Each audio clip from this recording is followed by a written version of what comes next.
Je crois que la salle de classe typique n'est pas nécessairement faite pour tout le monde, pour tous les élèves. Alors nous, on essaie de créer des environnements d'apprentissage différents. Alors moi, j'ai un tapis de lecture si les élèves veulent s'étendre. On a un vélo stationnaire si un élève veut bouger, un pupitre debout si un élève est tanné d'être assis. On fait des jeux, les élèves sont debout, puis les élèves, ils rentrent dedans, là, comme ils font de la grammaire, là, mais ils sont vraiment, vraiment impliqués. Puis ils sont comme « Yeah, j'ai gagné! » Puis ils sont super dedans. On n'utilise pas de manuel dans nos cours, on n'a pas des cahiers d'exercices. Alors c'est vraiment, on essaie de créer des leçons par rapport à les intérêts de nos élèves à chaque cours. Alors on réinvente constamment pour que les élèves soient plus intéressés et plus engagés.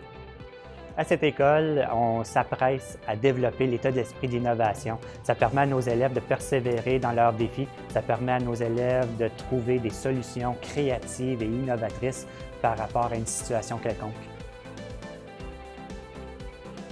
La pédagogie, c'est vraiment agir comme guide, puis de guider les élèves vers leurs intérêts, vers leurs passions, pour qu'ils puissent s'épanouir, pour qu'ils puissent devenir des meilleures personnes, mais aussi qu'ils peuvent sortir de l'école, puis qu'ils peuvent avoir une approche ou un mindset qui est beaucoup plus créateur et innovateur.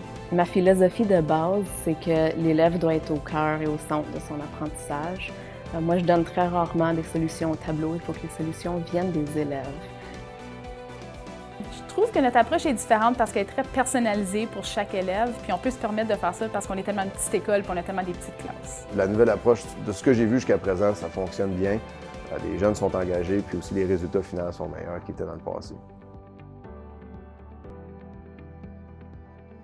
Dans cette école, vous allez voir des membres du personnel passionnés, intégrés avec les élèves dans la matière et un enthousiasme et une énergie positive palpable. La plus grande force de cette école ici, c'est que c'est notre caring, c'est notre bienveillance, c'est de voir l'élève sourire à chaque matin, rentrer dans l'école puis hâte de venir à l'école. On a des belles histoires de succès d'élèves, peut-être qu'à leur ancienne école, ils n'avaient peut-être pas nécessairement, ils étaient peut-être pas autant engagés ou autant dans leur apprentissage. Puis là, vraiment, quand ils viennent ici, ils sont bien, ils sont engagés, puis ils se sentent comme s'ils sont en train de vraiment se démarquer. Donc, je dirais que ça, c'est une des belles fiertés là, comme enseignant.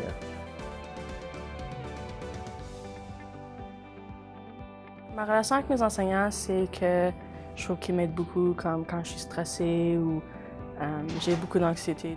Qu'est-ce qui m'aide à réussir dans les cours, c'est comment tu peux écrire sur les vélos pupitres, puis ça t'aide à mieux concentrer, puis écrire sur les fenêtres, c'est plus intéressant qu'écrire sur des feuilles de papier.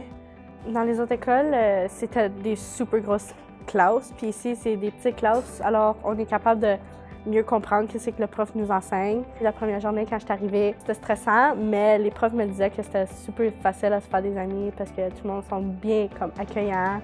Les enseignants ont plus de confiance en moi. Ils nous montrent vraiment cette habilité de confiance avec nous autres quand on écrit nos propres textes ou quand on fait notre propre projet, puis on ne doit pas baser leur idée de notre projet.